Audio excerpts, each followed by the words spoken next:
Hi everybody, it's Julie, Kansas City girl in a Colorado world, and this is Flosstube number 111. This is, today is Friday, July 21st, 2023. You'll be seeing this uploaded tomorrow, Saturday. I have to leave these upload overnight because they take so long these days.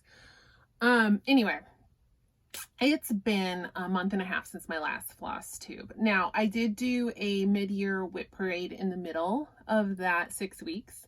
So, I haven't really been away that long, but it's been a month and a half since I showed just my regular stitching. So I have so many finishes. I have finished 10 things, 10. Two of them I cannot show you because they are gifts or like swap exchanges. So I'll show you those two after they're received, but that still means I have 8 finishes to show you. And I've worked on a couple of things and haven't finished them. So the stitching is plentiful. It is plentiful today. So the first thing I want to show is a new release from my design brand, which is Hemlock and Stitchery. So I have another antique reproduction sampler to show you. So without further ado, this is the Hamlet sampler. So there's a little story to this sampler. So this is a sampler that's dated April 8th, 1809. It is signed Catherine Belcher, but I cannot find Miss Catherine. I found Catherine Belcher's who the dates line up, the dates work for possibly being this Catherine Belcher.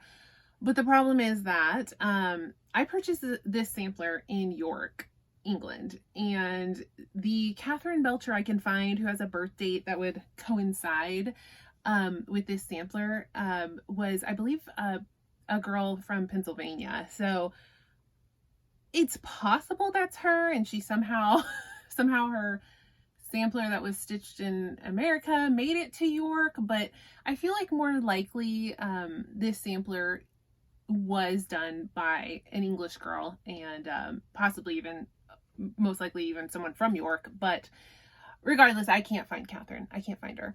But it's a beautiful sampler nonetheless.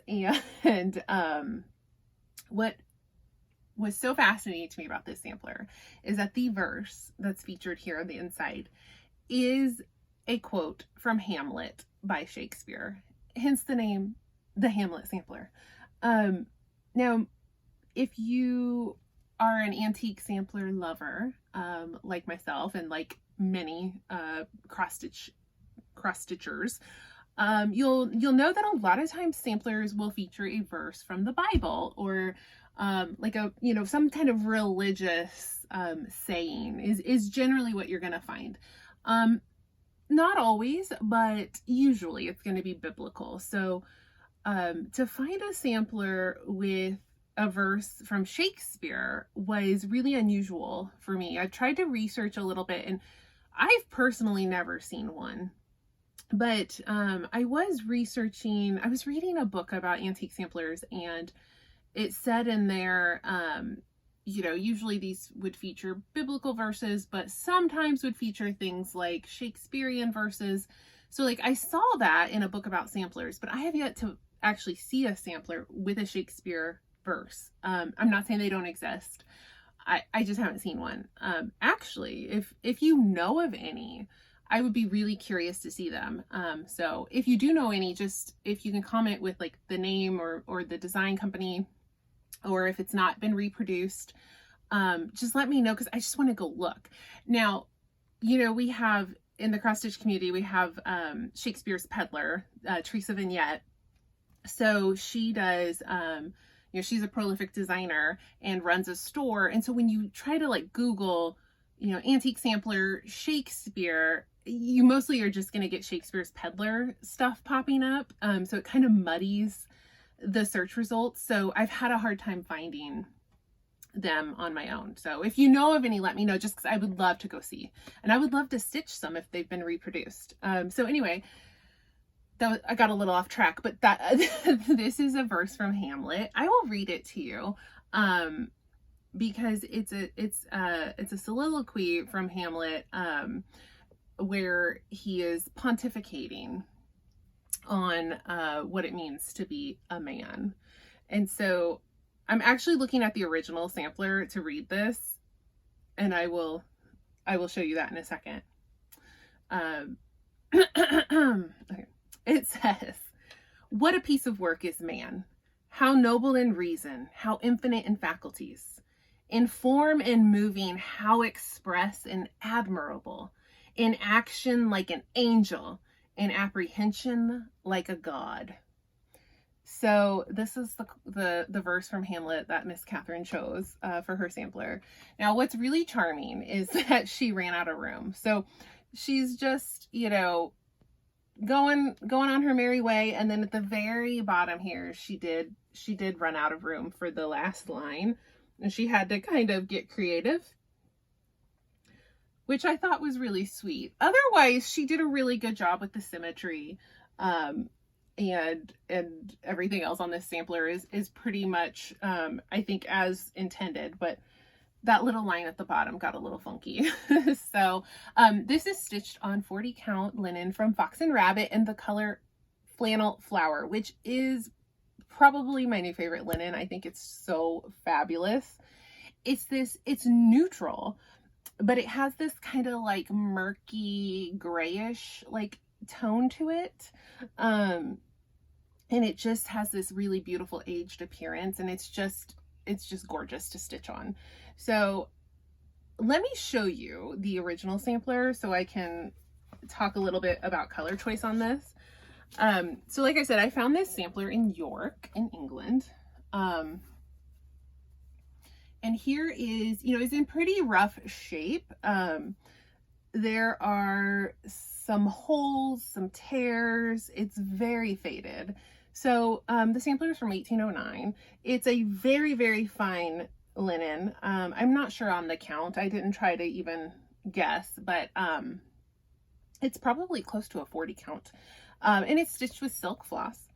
And like I said, the condition's a little rough. So I actually found this sampler. It was unframed, but it was mounted on just a simple board. So I did undo the mounting so that I could see the back. Now, unfortunately, the back is not dramatically different from the front. Like I said, it is quite faded. The colors are more saturated here on the back, which you can really see on like these oranges and golds down here. But get this situated. They're not dramatically different, but they are more saturated on the back. So I did chart my sampler based on the colors on the back. But this is the original. And so what was really interesting and what was really challenging about charting this and finding colors for this sampler is that this version has, it features some, what I would call like ghosting of the letters. They're there and they're stitched, but they through age have become the color of the fabric. Now, originally, were they the color of the fabric? Who knows? Possibly, but I'm guessing they were probably originally like a more pure white or an ivory, and they've just, everything's kind of aged into being the same color. And so I'm going to get a little closer so you can see. You can especially see up here in the alphabet, the certain letters are just kind of ghosted into the fabric. They're the same, they're stitched, they're not missing stitches, they're just not highly distinguishable from the fabric, but because of the change in texture, you definitely can see them. So this color is featured through the sampler, but you can especially see it in the alphabet. So it was very challenging for me to find a floss that would ghost into flannel flower, but that you could also still see. and I auditioned so many shades of ecru and cream to try to get that shade right. So you can particularly see it like right here in the A of the alphabet. So I settled on DMC 842, and that was after many, many trials and errors. So I do want to point this out because if you are stitching this sampler and you're not using flannel flower, you may need to tweak that color to find a color that you like that blends into the fabric but doesn't blend too much into the fabric. You also could just, you know, stitch it in any color you like, but if you're going for this like ghosting effect, it's tricky. I had to try a lot of colors until I found the right one, and I'm really happy with how it turned out. But it was definitely, it took some work to find. The rest of the colors weren't too challenging. It was just that one color. This sampler also features Algerian eyelets. This entire alphabet right here is stitched in Algerian eyelet, which I'll get in close, but of course that's really, you know, probably difficult to see. I also can't see what I'm doing, so I have no idea if that's in frame or not. So yeah, that was stitched with Algerian eyelets, but the rest of the sampler is just stitched with normal cross stitch. So yeah, that is the Hamlet sampler. So this is available on my Gumroad, which I will link below. And I have exciting news. I have opened an Etsy shop. So when I first started doing designing, I created an Etsy shop. And then I wasn't really happy with like the fee structure, which I'm still not happy about that, but I also wasn't happy with, like, at the time I didn't want to price my designs, and Etsy doesn't have a feature where you could do like a free.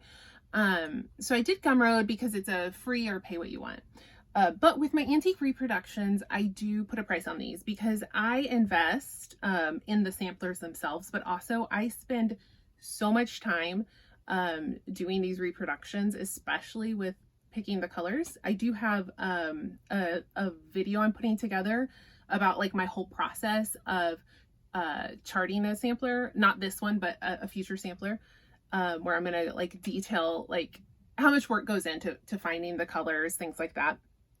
So anyway, I do put a price on these. So all that to say, I am going to have my designs available on Etsy as well. It's something that I have been asked for, that people want. I think Gumroad is a super easy website to use. You can use PayPal. It's not that people can't access the designs on there, but I think it's just an extra step, like a mental hurdle for some people, that they just would much prefer to just go to Etsy and buy it on Etsy. So I'm going to have both open, but I'll link this below. But yes, you can now get Hemlock and Rye Stitchery designs on Etsy as well as Gumroad. This one will be available in both places. So trying to think if there's anything else I needed to tell you about this. Oh, the stitch count, it's 244 by 244. This is square, which is really nice for framing because you don't have to get like a 12 by 12.5 inch frame. You can just get a square frame. And it's charted with 13 colors of DMC floss. So very easy to access DMC floss for most people. I think this would be gorgeous in overdyes. It would just enhance that antiqued look. So I certainly think it could be interesting if someone wanted to stitch this using, you know, like classic color works or an overdyed floss, but it's charted with DMC. And again, this is 40 count flannel flower from Fox and Rabbit, and this is the Hamlet sampler, and I love it. So that was my really big finish, obviously. So let me show you some other things I finished, because I had some big finishes over the last 6 weeks. So first off, I finished my Carolyn Manning design. So this was for Manning May, which was like an informal stitch along in May. It was started by several Flosstubers, primarily Marjorie Made Stitches, Cam the Stitcher, Bridget the Museum Stitcher, and Megan the Seattle Stitcher. And it was just stitch on any Carolyn Manning design, which there are, I don't even know the count, but I feel like there's at least like 100. She has a lot of designs. So I picked Shooting Stars Aurora, which is a pattern that comes with 4 mini patterns. So I stitched one of the 4, and I just was drawn to the colors. So I stitched mine on 14 count plastic canvas. I only used 2 strands on this. I know someone did ask me about that. I know sometimes like with Mill Hills on the 14 count perforated paper, they call for 3 strands.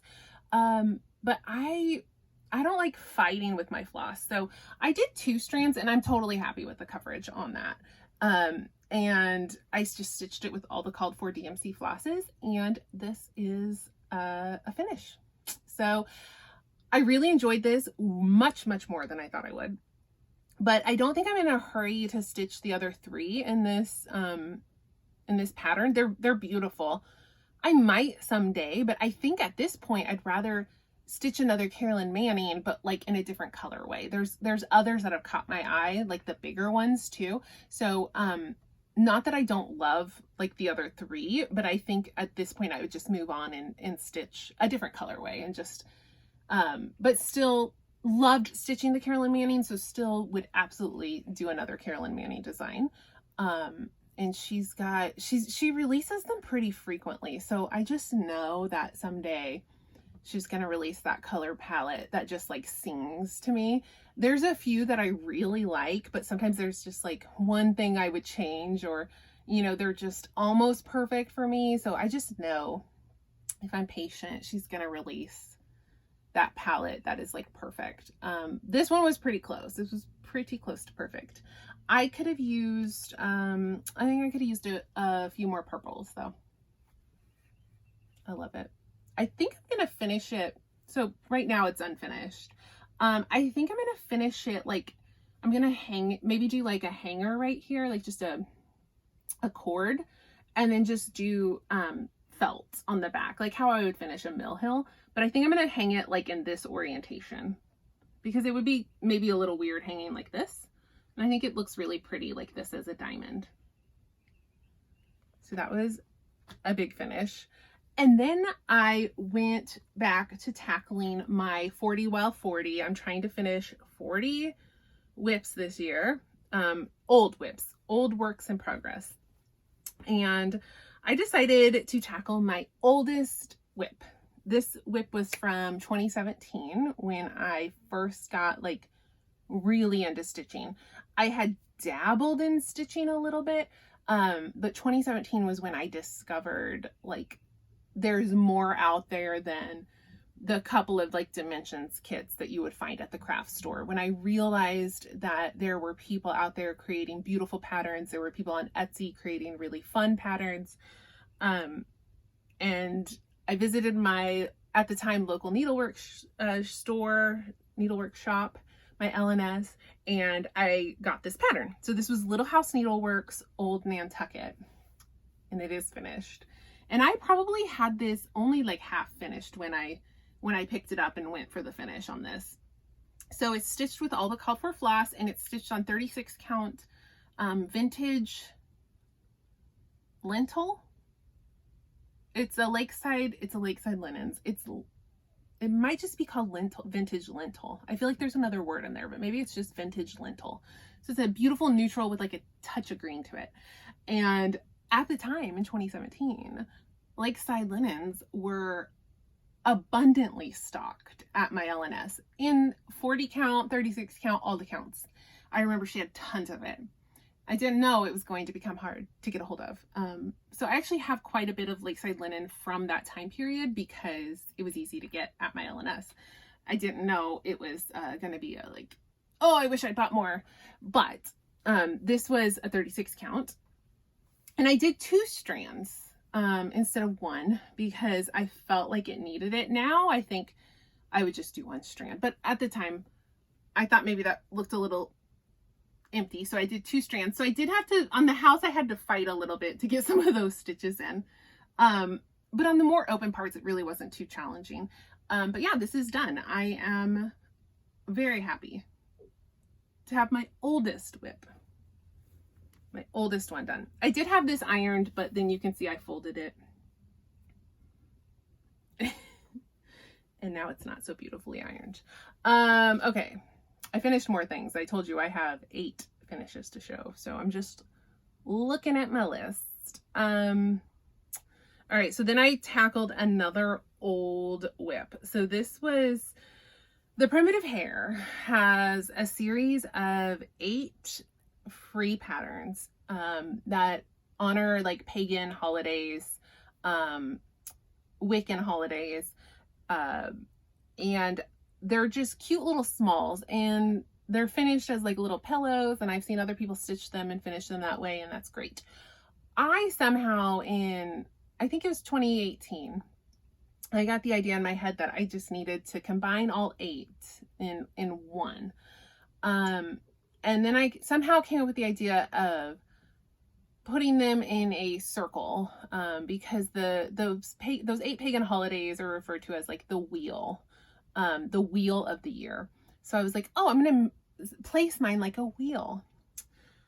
But then I felt like the middle needed something, so I had to chart something, and that's what really held me up for a long time, because I had my layout of the free patterns, but I needed something for the middle. So I finally sat down and did it. So this is a 32 count linen that I tea and coffee dyed myself. And here's my finish. So everything you see on the outside are, you know, as charted from the Primitive Hare. But this in the middle, the year, it says Year of the Witch, and it features like the moon phases. I did all that myself. And I didn't use the called for floss, it just calls for DMC. I just grabbed overdyes from my stash that I liked. So I couldn't even tell you what they are. They're just literally any and everything. As I did each one, I would just grab some flosses. But here it is. I'm actually really happy with it. I was very nervous. I was so new to cross stitch when I made this layout. I would certainly do things differently if I were to do this now. So I got kind of nervous about how it was going to look.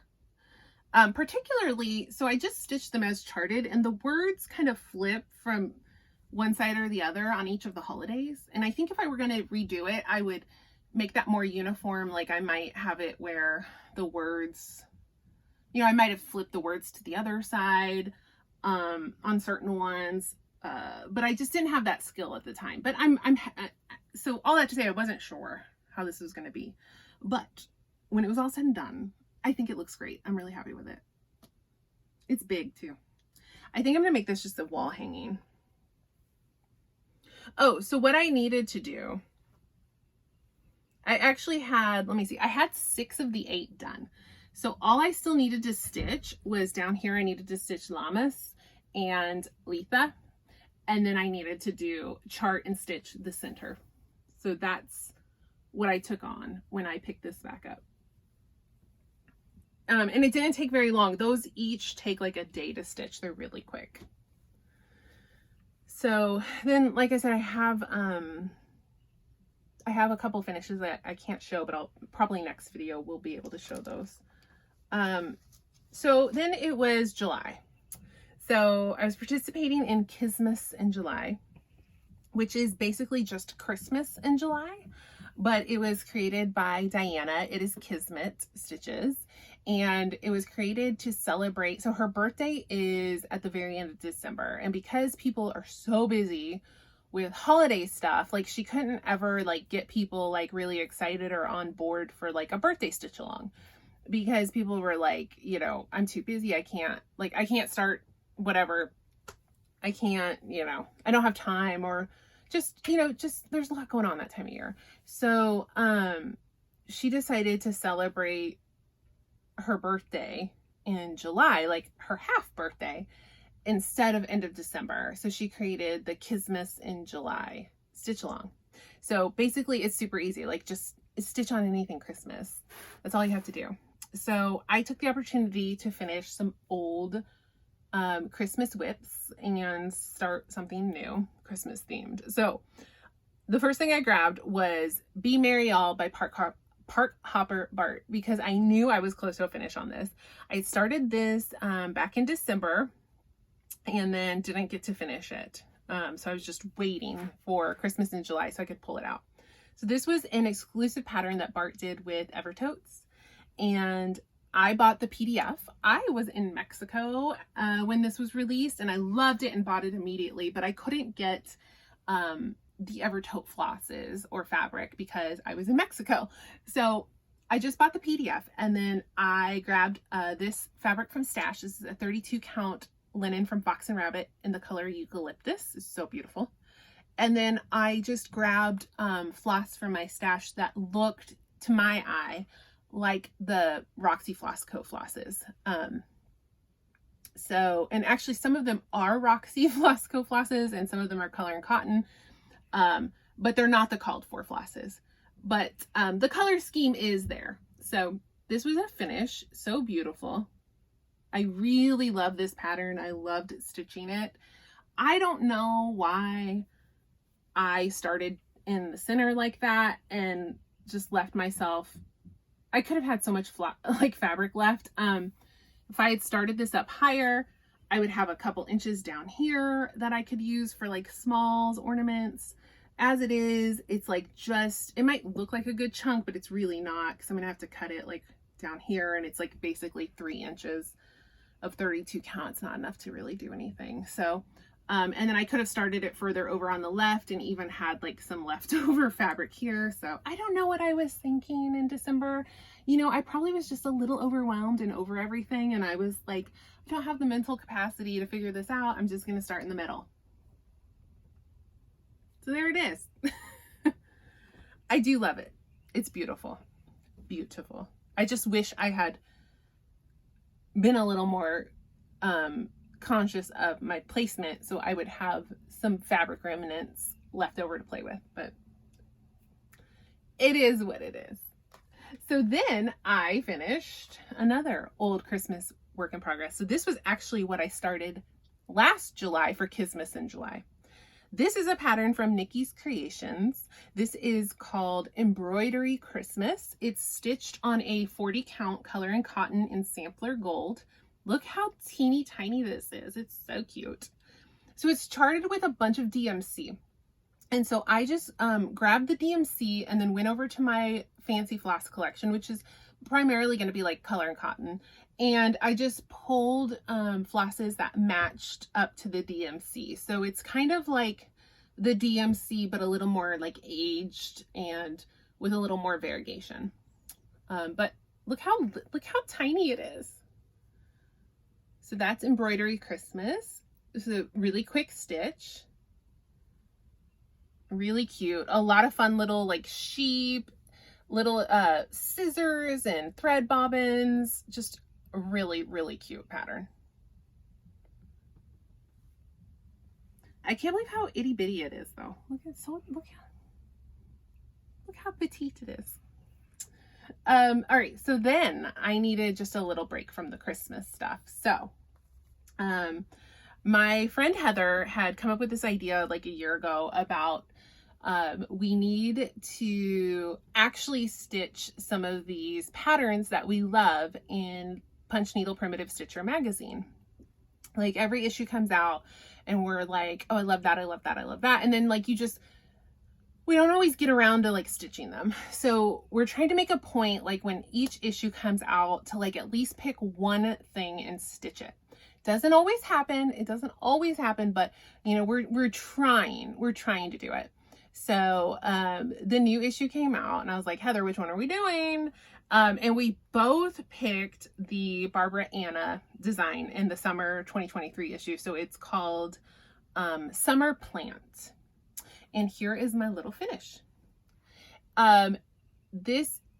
So Sarah at Sarah's Stitching Spot actually created a stitch along with someone else for the Punch Needle Primitive Stitcher Smalls, but I cannot for the life of me remember what the hashtag is right now. Oh, if I remember, I'll put it in, but I'll probably forget. But anyway, there is a hashtag, you know, that's like something like Stitch PNPS Smalls, like something like that. So when I post this on Instagram, I will put that hashtag on, because she had the same idea. Like, let's stitch some of these cute little designs that come out in this magazine. So anyway, this is Summer Plant, and this is stitched on a 32 count, I think it's a Be Stitch Me linen, which I got in like a mystery box. I can't remember the name of it, but I don't think you could get it right now anyway. It's just a limey green. And I used all the called for DMCs, except for I did just tweak a few. So I think it was, so the strawberries were charted with more of like an orange color. So I switched those over to a red. And then the flamingo was in an orange. So I switched that to an actual flamingo color. But otherwise, I did use all the called for DMC floss. So that is Summer Plant by Barbara Anna. And literally I will stitch every design she puts in that magazine. They're all good. They're all good. Every time. Every time she just nails it. Okay. I think I have one more finish. I'm looking at my list and I'm like, I think I should that. I should that. I should that. Okay. So I did have a new start for Christmas, for Kissmas in July. And I finished it. It was actually a really quick stitch. I haven't fully finished it, but I did finish it. So this is Shepherd's Bush, To All a Good Night. So last spring, when we went to Salt Lake City to get our puppy Arlo, I took a visit to Shepherd's Bush and bought a bunch of kits. So here's what it'll look like when it's finished. Their kits are just so great because they come with the fabric and the floss and the beads. And then they come with like a finishing fabric and trim. So like it comes with the trim too. So all I'll need to do is provide my own interfacing. Like that's it. No big deal. And then sew it into a little pillow and stuff it. So interfacing and stuffing, but otherwise it's got everything you need. So these are great for like just grab and go. They even come with a needle. They're just fabulous. So I really enjoyed, I took 2 smaller than this kits with me to Europe and really enjoyed just having everything there in a little package, easy peasy. Even easier than Mill Hill kits, which were my preferred like travel projects before that. But anyway, here's To All a Good Night. This took me 3 days to stitch. It was not bad at all. And I just used the called for floss that came with the kit, the called for linen. It's just like a 32 count raw natural linen, but it's not that real stiff stuff. It's got like, it's a little bit firm, but it's not that crazy like stiff witchelt. It's more flexible than that. And then I just put the beads on where you're supposed to put the beads on. And that's that. It was really fun to stitch and it was really fun to see it come together so quickly. And it's going to be a really cute little pillow. So that is all my finishes. Wow, that's a lot. I do have a couple of works in progress to show. So I am stitching the Frosted Pumpkin Stitchery Castle Homecoming stitch along. And they just released yesterday part 3. So I haven't even like touched part 3 yet because it just came out. But I was caught up on part 1 and part 2. And so this is where I'm at on that. This is a 32 count linen from Mystic Fabrics in the color Sweet Treat. And it's it's not a linen, it's an even weave. It's a 32 count even weave.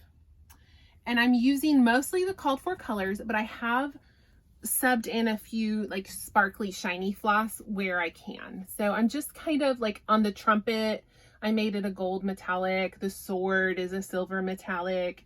Just trying to add a little bling in there. But that's part 1 and 2 all done.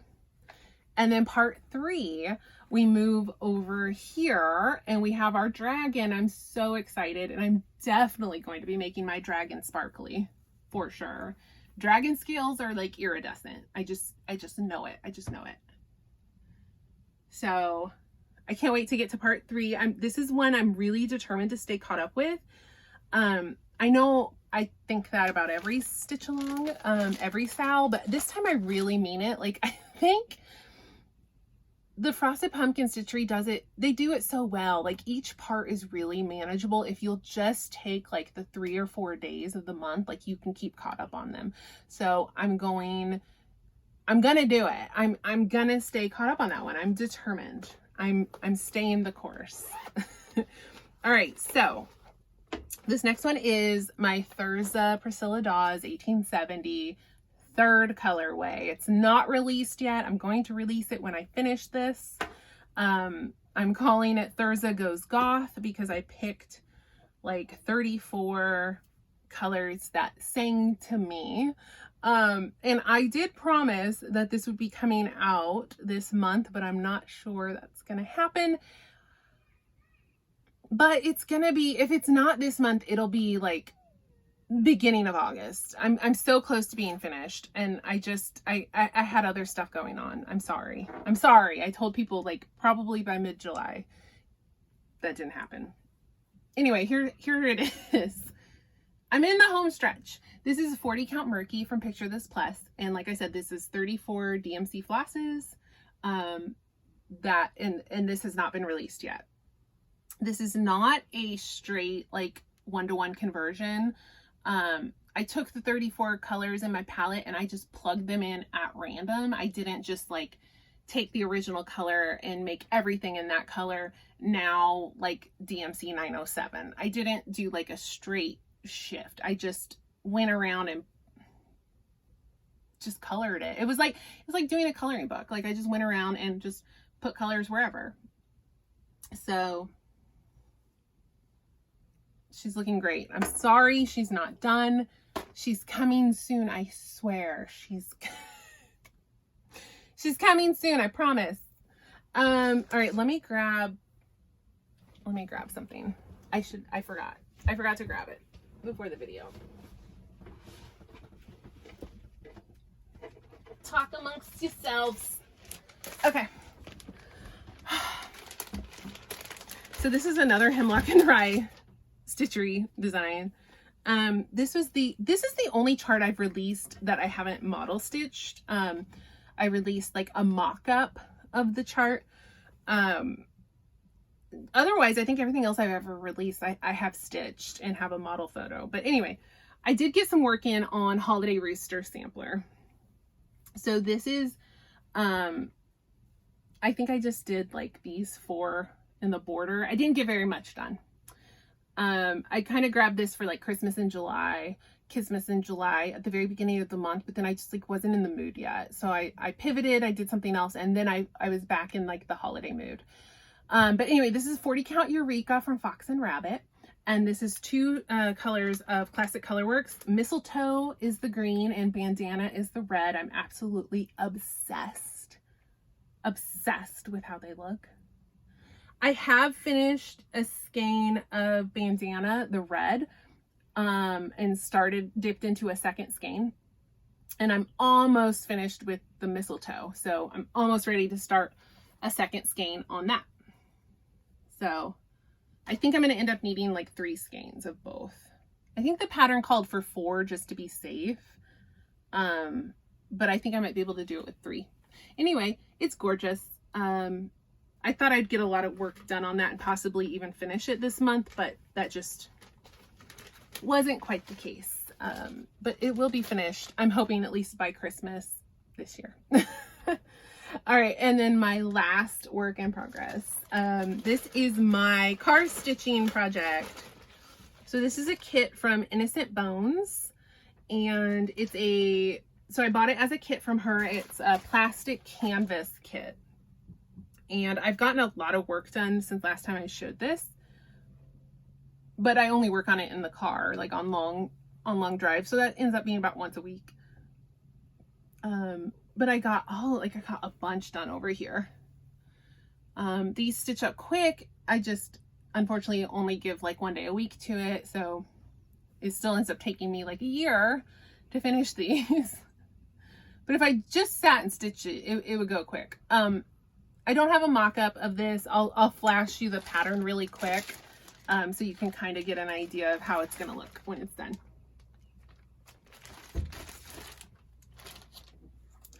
And let me check my list. I think that's all my stitching. That's it. Oh my gosh. Okay. That's it, right? That's so much. 8 finishes I showed you. 2 more finishes I did not show you. And like 3 whips.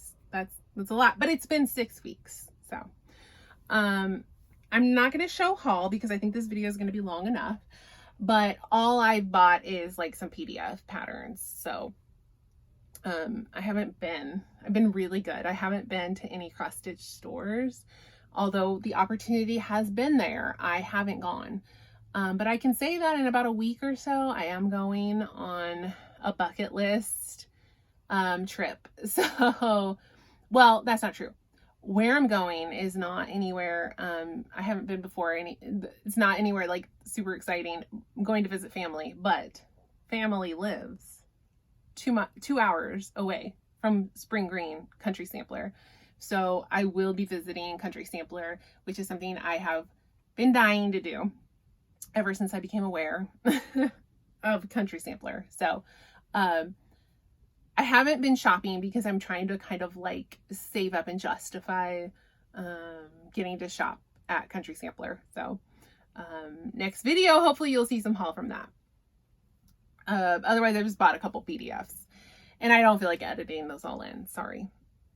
I just don't. So that is it for the stitching. I'm going to talk about books now. So if you are not interested in hearing about what I've been reading, you can just head out now and you're not going to miss a thing. But if you want to hear about some books, like let's talk about some books. I have a ton because it's been 6 months, right? So, excuse me. So actually I probably don't have as many as I normally would because I kind of was in like a book hangover after I finished Fourth Wing. Like just nothing was giving me that high and that excitement, and which is fine. I knew it wouldn't. I wasn't like I wasn't not enjoying reading other things. I just wasn't like, oh my God, I gotta get back to this book. Like I wasn't rushing to read other things. So I still have a ton of books to talk about because I read a ton of books, but it could have been more is all I'm saying. It could have been more. But because it's been 6 weeks, there's a bunch on here. So I'm going to try to do these like rapid fire, which I know is both fun and not fun because sometimes I like to really just like chat about a book, but yeah, it's going to be too long if I do that. So we're going to try to like really quickly hit these. So I reread The Night Circus by Erin Morgenstern. This is one of my favorite books, but I had not read it in probably 5 or 6 years. It'd been a long time since I read this book. So I was like due for a reread and I was like, let's see, like, how does it hold up? Do I still love this book? So Erin Morgenstern is an author who releases, she doesn't write a lot. I think has she written 2 books or 3? I feel like she had a 3rd book. Maybe she's only had 2. So she has The Night Circus and then she had The Starless Sea. And I think they were like 6 years apart, like whatever, it doesn't matter. She's such a good writer though, but she writes these kind of like, would you call them like a magical realism kind of story? They're The Night Circus is actually fantasy. It is fantastical, but The Starless Sea, I guess it is too, but it's this, whatever. I'm getting way off track. Okay, it's a fantasy. It's an adult fantasy novel, The Night Circus, okay? So it features two people who are roped in as children into like a magical competition, like kind of against their will or their knowledge. So their mentors like basically commit them to this magical competition, and then train them in magic and then release them into like a venue to compete. And the venue happens to be a circus because they can, the general public doesn't know about magic. So having them compete and perform their feats of magic in a circus, they can kind of play it off as like, you know, it's the smoke and mirrors of the circus. So we meet them as children and then we follow them into adulthood. They again are like unwilling participants in this magical competition, and I don't want to spoil it in case you haven't read it. I think it's such a great book and you should read it, but they find out that the stakes are a lot higher than they knew, and then so they're kind of trying to, it's kind of angsty as like they're trying to figure out like how to navigate that. So it was still wonderful. I listened to it on audio. The audiobook's really good. It was great. Still love it. Still a 5-star read. So then I read on my Kindle Unlimited ABC challenge, I'm just going through the alphabet, trying to read books that start with each subsequent letter of the alphabet. So I got to K, and King of Wrath by Anna Huang had just been released really recently. I've never read her first series, which is like the Twisted Love series. So it's like Twisted Games, Twisted Hate. I know there's 4 of them. I haven't read them. I want to read them, but I just hadn't read them yet. But this is a new series that's not related. So I was like, I hear a lot about this author. Like, let's give it a shot. It's on Kindle Unlimited, but you can also like buy this book at like Target, Walmart, all those places. So I read it and I was whelmed. So it's like it's a contemporary romance novel. It's not quite a dark romance, but it's kind of like dipping its toe in a little bit. I think this is like a perfect like gateway to people who are maybe interested in dark romance but don't want to like just jump straight into like the mafia murder, like all that crap. Maybe they want to dip their toe and see if it's for them. Like, this is so good. This is like vanilla light dark romance. But I mean, like, it was fine. The writing was fine. Everything was fine, but nothing was really like wowing me. And I've actually heard that about her Twisted series, like the first one, kind of the same thing. Like, it's fine. And then people are like, but the second one's so good. So I don't know if like the second one in this series will be better. I don't know. Like, it was fine. It was fine. It just wasn't great for me. But if you're interested in like exploring some more of like the smutty, steamy romance, but you're a little bit afraid to just jump straight to like the really crazy stuff, like the unhinged stuff on Kindle Unlimited, try Anna Huang. Try Twisted Love, which I haven't read, but I think it's going to be similar. Or try King of Wrath. Like, it was fine. 3 stars. Yeah. All right, so then I read, and I'm sorry I'm not holding books up because I read all these and then I threw them in storage when I was back in Colorado 2 weeks ago. So next I read Astrid Parker Doesn't Fail by Ashley Herring Blake. This was for, June, Pride Month. I started to read more like queer romances. So this was the second book. The first book, Delilah Green Doesn't Care, absolutely loved. And so, of course, I immediately bought the second book. I just hadn't gotten around to reading it yet. I really loved this. So it's a contemporary romance. It's a female-female relationship. I did love Delilah Green Doesn't Care. I loved that one more, but Astrid Parker Doesn't Fail was still great. Loved it. It was great. I realize I've been talking a little bit too much about these books. So I'm sorry. I'm going to try to move a little faster now. All right. So then I read A Dowry of Blood by S.T. Gibson, which is a book I kept hearing about and was really intrigued by. It's also really short, so it was a quick read. So this is a book about Dracula's brides, and it has like polyamory and queer relationships as well. So it fit the like June prompt for me. And I loved it. It's got a lot of hype. Now, some people are like, it wasn't that great. I don't get it. I loved it. So basically you follow, Dracula is in the book too, but it's primarily about like the consorts that he takes and how their dynamic is. And then, I don't think this is really a spoiler because it's like on the back of the book. One of his consorts actually like plots his murder, to like get out from under his thumb and under his rule. So you see that play out as well. So the book reads like kind of like a letter. It's like a letter to Dracula where she's explaining herself like after she has murdered him. And so she kind of like relives some of the events. And I just thought the writing was just gorgeous. It was really well done. And it was interesting. Like, I was definitely like riveted. So I really loved A Dowry of Blood. I get the hype for this book. It's filed under like horror, but it's really not. It's not horrific.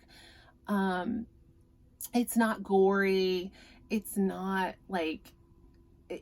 a horror novel to me, but I understand why it's filed there because it's not really like quite a fantasy novel. It's not like a regular fiction novel. Like, where else do you categorize it? But I don't really read horror. And this was like totally comfortable for me. So I loved that. 5 stars, absolutely. So then I read Grey Warren by Maggie Stiefvater. This is the 3rd and final book in the spin-off trilogy. So the first, she wrote a young adult series called The Raven Boys. It's 4 books. And then she took one of the characters, Ronan, from the Raven Boys, and gave him like a post Raven Boys events, like trilogy of what was going on. It's called the Dreamers trilogy. So you have to have read the 4 Raven Boys books to like even have a clue what's going on in this trilogy. I think she says, like, she has a post where she's like, no, you don't have to have read that, but like you do. I'm sorry. You're not going to understand a thing if you haven't read the Raven Boys. But yeah, I read the 3rd book in the trilogy. I loved it. All of them have been 5 stars for me. I absolutely loved the new characters that were introduced. I think this is technically still young adult, but it's kind of like, it's almost more new adult, like they're 18 to 20, I think. And yeah, it's just, you're getting Ronan's story. Some new characters come in that are fascinating, and I loved it. I absolutely loved it. I loved all 3. Highly recommend. So then I went back to my KU challenge, and I was ready for the letter L, and oh boy, do I have a doozy. I read Lessons in Sin by Pam Godwin. Yeah. This is unhinged dark romance. Wow. So first things first, if you are religious, particularly if you are Catholic, do not go near this book. You will be so offended and so upset by it. This book was so disturbing. It was almost like I needed to read it. It's like a rite of passage, right? Like I've got to read it just to say I did, kind of like Den of Vipers. Like I need to read it just to say I did. So this features as a student at a Catholic boarding school. Now she is 18, but she is a student, right? She's a senior at the boarding school, and her priest teacher and her like have a relationship. So it's extremely taboo and forbidden. And it was a wild ride, and I think I hated it. But I understood. I didn't like it, but the writing was compelling. The story was compelling. Like, I get it, but I didn't like it. All right, so then I read It Starts With Us by Colleen Hoover. Now, I really had waffled on whether I would even read this book because it just seemed like such a weird money grab. So like, this is the follow-up to It Ends With Us, which is like arguably her most popular novel. It's being made into a movie as we speak. And I thought this was kind of marketed, or I had heard this was going to be like the prequel, like, oh, here's how like Lily and Atlas like met in high school, and it's like their high school story. So that's what I thought it was going to be, but it wasn't. It was actually primarily just a story of what happens after It Ends With Us, where spoiler alert, so sorry, but these 2 characters have gotten together, and at least the book ends with you believing they're getting back together. But like, actually, it's not that simple. Like, their lives are really complicated. Lily's been hurt. Like, how are they going to navigate this? So the book is actually just kind of about them, like, kind of figuring that out after the events of It Ends With Us. So I surprisingly liked it. Like, I didn't love it. I also didn't think it necessarily needed to be a book, but I liked it more than I thought I would. I went in with extremely low expectations, and I enjoyed it. It was fine. I would say like 3.5 stars. Whew. Okay, so I read a trilogy called, I'm not sure what the name of the trilogy is. It's by Rin Chupeco. The first book is The Bone Witch. The second book is The Heart Forger. The third book is The Shadow Glass. This is a young adult fantasy, but it is on Audible Plus. If you have an Audible subscription, you can listen to these without like using a credit or spending any money. It's like included in their catalog. So that's why I already wanted to read them. I actually own two of them in paperback and just hadn't gotten around to reading them.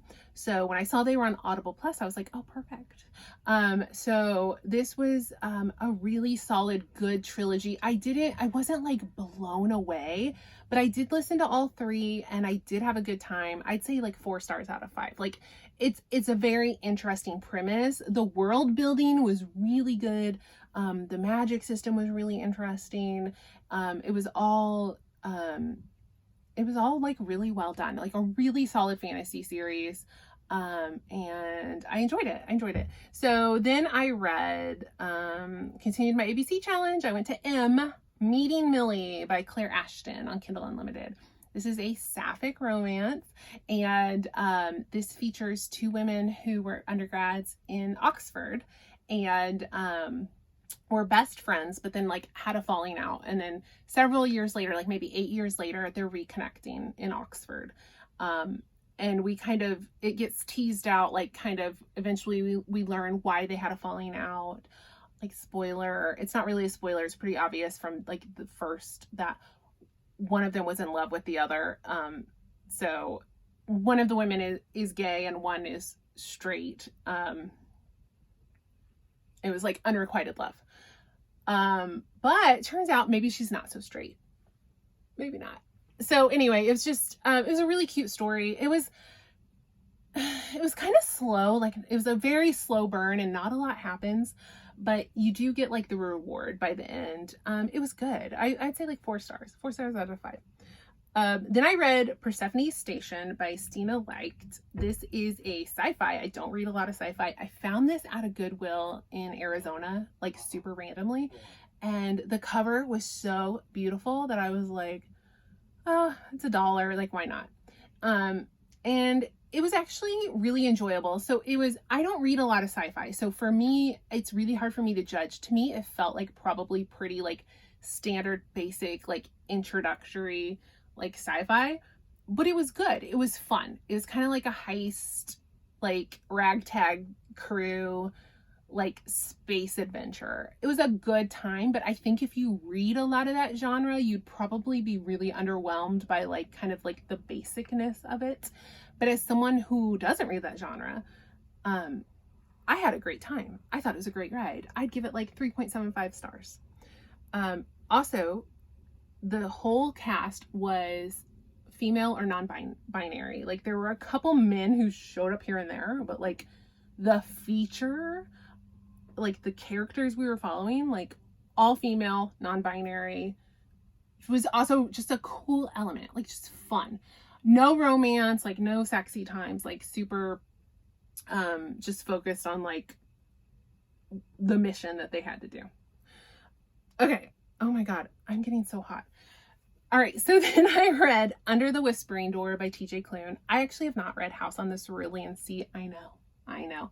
I've heard absolutely nothing but wonderful, amazing things about that, and I will read it. Like eventually, I will get to it.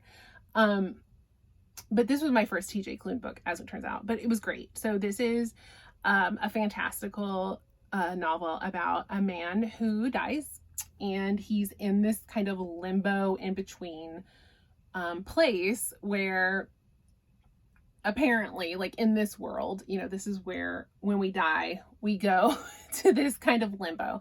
And then like when we're ready, we move on to the great beyond. And so he's, you know, most people, it's like, it's a pass through.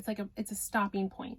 And most people stay a day or two, a couple days. And he ends up kind of like staying for a longer time because he has like unresolved business. And so he was like a workaholic grump and never, you know, made time for like the really important things in life, yada yada. It's kind of like a Mr. Scrooge kind of thing. And then he like learns to love and care and all that. So it was really sweet, really cute.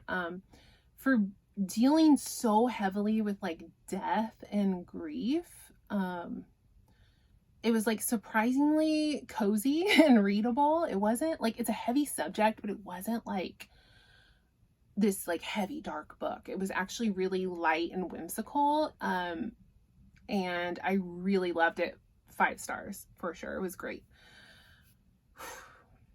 So then I went on to N in my alphabet challenge, and I read something that it was a thing. I read a thing. It was Nanny for the Neighbors by Lily Gold. And I actually had added this book to my TBR, to my to be read list, because of like an Instagram reel I saw where like they like took one quote from the book, and like put it on a reel, and I was like, well, I am intrigued. And so I saved it. But honestly, like, this book was not very good. So this is what is referred to as like a reverse harem, or a why choose romance, where the female character doesn't have to choose between several men. So she is a nanny for her neighbors. So her upstairs neighbors, 3 bachelors who live in like this beautiful condo. And there's a surprise baby. So baby gets dropped off on their doorstep, and the mom's like, here you go. One of you's the dad, because they've all 3 been with her. So she doesn't actually know who the dad is. So anyway, the woman downstairs is a nanny who's out of work. And so they like are like, come help us, please. We don't know how to take care of the baby. And so she goes to help them take care of the baby. And then, things go from there. So I don't know. It was really weird for me because I don't love like the surprise baby thing, and it was all just so weird. It was written okay. It was also weird because it was like 40% of the book was just them like learning how to take care of a baby before like anything happened, like kisses or anything. So it was also like, I didn't sign up for like half of the book to be about a baby. Like that was so weird for me. And then like the book got sexy, but like it got like really unhinged really quick, and it was just so cheesy. It was so cheesy and weird. And I was like, nobody talks like this, nobody acts like this. But you know what? It's just a smut book. Like, it's just a book to read like smut. That's all it is. But it's weird that you had to read 40% of the book about just like taking care of a baby before you got to the smut. Like, that's what's so weird. It was such a weird book. I did not like it. I hated it, really. 2 stars. So then I read Back in a Spell by Lana Harper. This is The Witches of Thistle Grove. This is the 3rd book in the series, and the 4th book comes out like next month. I love this series. It's so good. So it's contemporary romance, but it's also a little fantastical. So, there's a town called Thistle Grove. It's in Illinois, and there's magic in this town. And so there are these like 4 founding families. So it's a little bit like it's got a little bit of a Vampire Diaries feel, but like in that it's a small town with founding families and magic, but people aren't getting murdered. So that's the nice thing. So it's low stakes. But anyway, they're founding families, and they all start to kind of fall into relationships with one another. And they all feature like queer representation, like the characters are bi, or they're non-binary, or sapphic. So it's got like really good representation, and it's just so cozy and charming and easy to read, and I've really loved all of them. So this 3rd book, Back in a Spell, it features a bisexual woman and a non-binary love interest, and it was so good. It was really good. It maybe wasn't my favorite in the trilogy, but like they've all been so good. I've really had fun reading them. Like I said, like low stakes but fun, and like surprisingly steamy little scenes. So loved it. 5 stars.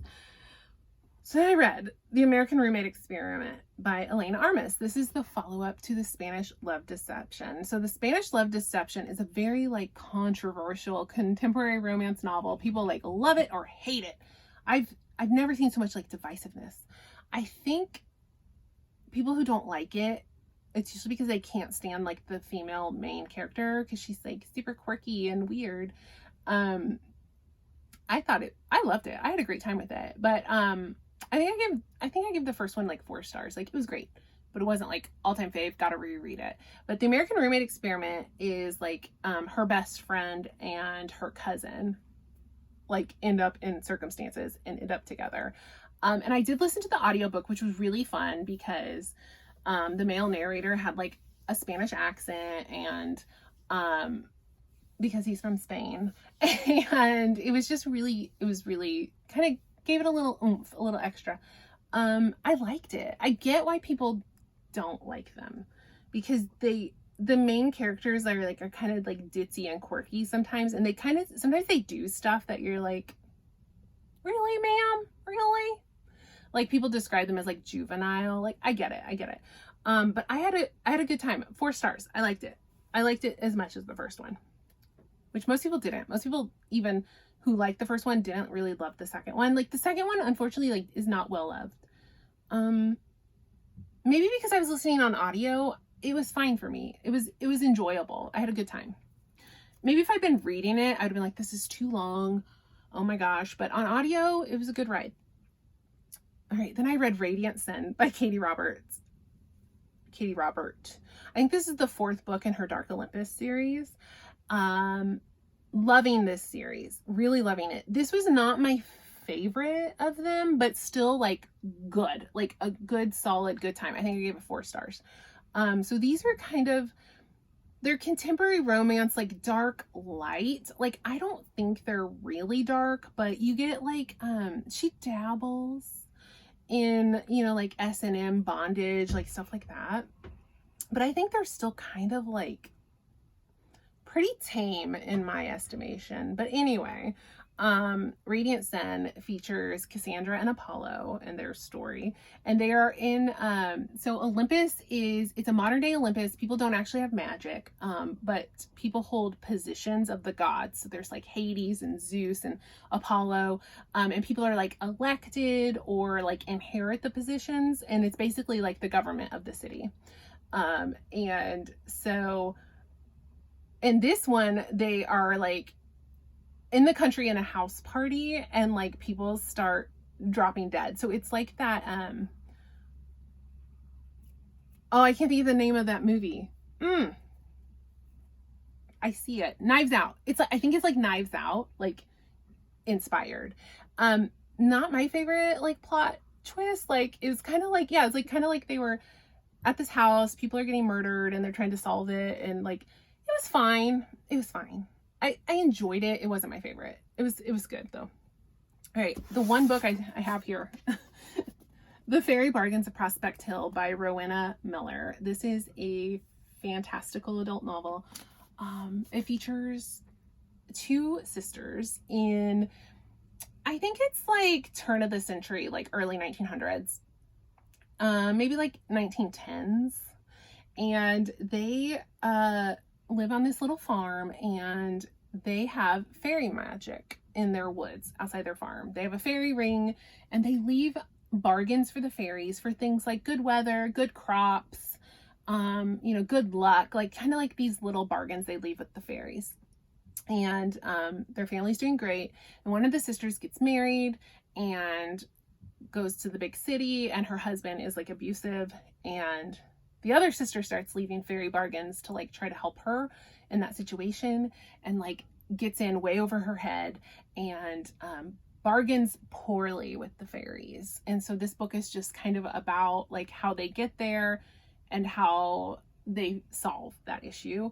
It was very good. It was kind of slow. It's like a long, dense book. The font is like teeny tiny. So it took me a while to read this, but I did enjoy it. I'd say it's like 4-star book for me. Like, I liked it a lot, but it wasn't like blowing my mind. But isn't that cover gorgeous? That's my last book. Oh, the other ones I have on here, I haven't finished reading yet. Okay. Whew. I thought I had 3 more to talk about. My gosh. All right, that's it. So yeah, that was good. That was a good time. So those are all the books I read. It was a lot. If you guys have questions, suggestions, recommendations, like, drop them in the comments. I love talking books with you guys. So, all right, that's it. That's all I got. I'm going to turn on my AC because it's getting hot. All right, I'll see you guys next time. Bye.